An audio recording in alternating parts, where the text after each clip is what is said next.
À Iten, dans les hauteurs du Kenya, certains marchent, la plupart courent. Dès que le jour se lève, des dizaines d'athlètes prennent le chemin des pistes autour de la ville.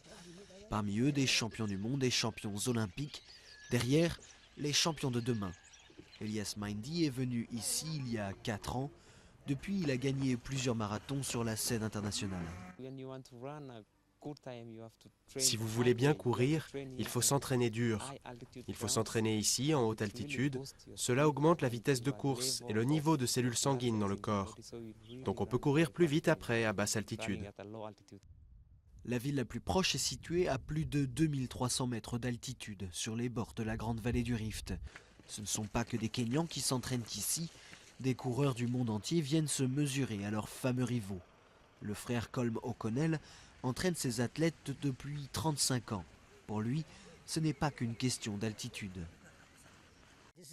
Il n'y a presque rien ici. C'est un village perdu dans les hauteurs du Kenya, loin des grandes villes. Sans aucune distraction, ils peuvent mieux se concentrer. Pour les athlètes de haut niveau, c'est un peu la surprise car les conditions sont particulièrement rudimentaires. Les seules salles de sport sont privées et trop chères pour les jeunes. Le stade de la ville a grand besoin de réparation. La piste de course devient trop glissante en cas de pluie. Mais les autorités locales considèrent qu'elles n'ont pas les moyens d'améliorer tout ça. Nous voulons demander au gouvernement d'aider le conseil pour améliorer le stade. Parce que le conseil ne peut pas le faire tout seul. Et c'est précisément parce que c'est un complexe sportif que nous voulons l'aide du gouvernement. Il y a d'autres villes de la vallée du Rift qui sont à la même altitude, mais aucune n'a eu autant de réussite.